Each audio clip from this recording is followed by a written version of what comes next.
Hello, नमस्कार दोस्तों। मैं जे.आर. चौधरी स्वागत करता हूं आपका आपके अपने YouTube channel one plus classes पर। तो आज हम पढ़ने जा रहे हैं व्याकरण अनुवाद विधि।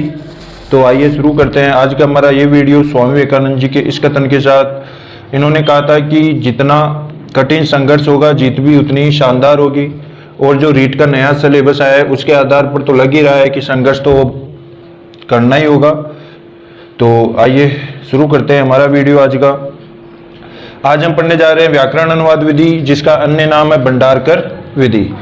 तो व्याकरण अनुवाद विधि, जिसको अंग्रेजी में ग्रामर कम ट्रांसलेशन मेथड कहते हैं। व्याकरण अनुवाद विधि मुख्यतः किसी अन्य भाषा सिखाने में काम में आती है, जबकि अपने को पहले से कोई एक भाषा ज्ञात हो। जैसे कि आपने पढ़ा होगा अंग्रेजी या संस्कृत, जो भी हम पढ़ते आए हैं स्कूली टाइम से, वो हमने जो पढ़ी है वो व्याकरण अनुवाद विधि से ही पढ़ी है। जब भी गुरुजी हमें अंग्रेजी पढ़ाते थे तो उसका ट्रांसलेशन हिंदी भाषा में करते थे। तो हिंदी भाषा पहले से हमें आती है, या फिर जैसे गुरुजी संस्कृत पढ़ा रहे हैं तो संस्कृत कैसे पढ़ाते थे उसका ट्रांसलेशन हिंदी में करके। तो कोई भी दूसरी भाषा सिखानी हो तो उसके लिए व्याकरण अनुवाद विधि काम में ली जाती है। और व्याकरण अनुवाद में उस जो लक्ष्य भाषा है उसका अनुवाद एक ज्ञात भाषा में जो हमें आती है, जैसे हिंदी की बात करें तो उसका अनुवाद किस में किया जाता है? हिंदी में। तो यही है हमारी व्याकरण अनुवाद विधि। तो इसका सिद्धांत भी क्या हो जाएगा? अनुवाद सिद्धांत। आगे देखते हैं। तो अनुवाद सिद्धांत में क्या होता है? जो लक्ष्य भाषा है जो हमें सीखनी है, जैसे अंग्रेजी, हिंदी तो आती है हमें, अंग्रेजी, संस्कृत या कोई अन्य विदेशी भाषा, तो उसका अनुवाद किया जाएगा हमारी मातृभाषा में। मातृभाषा हमारी हिंदी है तो हिंदी का ज्ञान हमें पहले से होता है, तो लक्ष्य भाषा का अनुवाद किया जाएगा मातृभाषा में। यही क्या है हमारी व्याकरण अनुवाद विधि, बस इसमें इतना ही है, ज्यादा कुछ है नहीं। तो आगे देखते हैं इसकी विशेषताएं। इसकी पहली विशेषता है कि छात्रों को अन्य भाषा सिखाई जाती है, जबकि बालकों को पहले से कोई एक भाषा आती हो। तो हमने जो इसका उपयोग किया है वो संस्कृत के लिए और अंग्रेजी सीखने के लिए किया है, और जबकि हमें पहले से एक भाषा आती थी, कौन सी? हिंदी भाषा। तो संस्कृत या अंग्रेजी के व्याकरण का अनुवाद हमने किस में किया था? हमारी मातृभाषा हिंदी में। तो यही इसका सिद्धांत है। आगे देखते हैं हम। इस विधि हेतु व्याकरण का ज्ञान आवश्यक है। व्याकरण का ज्ञान किसका? व्याकरण लक्ष्य भाषा का भी और हमारी मातृभाषा का भी, दोनों ही भाषाओं का व्याकरण हमें पहले से आना चाहिए, तभी इसका ये विधि प्रभावी रूप से लागू हो पाएगी। आगे देखते हैं हम इसके बारे में।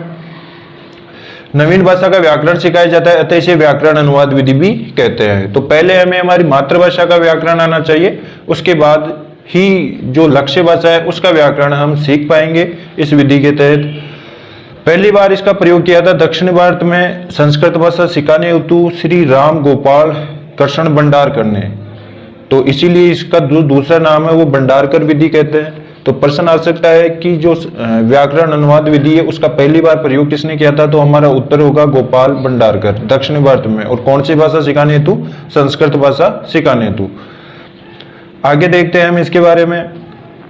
जरूरी नहीं कि संस्कृत भाषा ही सिखाई जाए, इसके द्वारा कोई भी दूसरी भाषा सिखाई जा सकती है, जबकि पहले से अपने को एक भाषा आती हो। तो जो लक्ष्य भाषा है उसका अनुवाद हमें जो पहले से कोई भाषा आती है उसमें किया जाता है, ताकि छात्रों को लक्ष्य भाषा आसानी से सिखाई जा सकती है। तो इससे कई भाषाएं सिखाई जा सकती है, जैसे हिंदी, संस्कृत, फ्रेंच, उर्दू, फारसी, संस्कृत, लैटिन, गुजराती आदि भाषाएं सिखाई जाती है।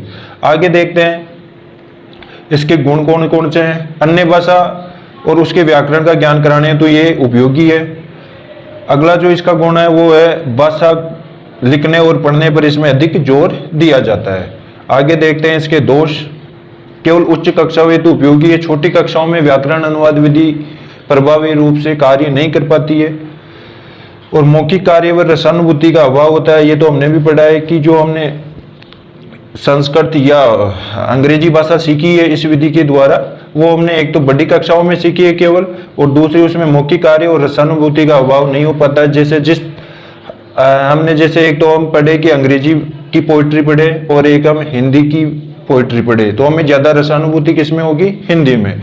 अंग्रेजी की जो पोइट्री है उसमें रसानुभूति का अभाव होता है, क्योंकि उसका व्याकरण, उसका ट्रांसलेशन किसमें कर दिया जाता है? मातृभाषा में। तो ये थी आज की हमारी व्याकरण अनुवाद विधि। तो उम्मीद है आपको समझ में आया होगा आज का वीडियो। जल्द ही अगली किसी अन्य विधि के साथ मिलेंगे। तब तक के लिए मैं आपसे विदा लेता हूं। धन्यवाद।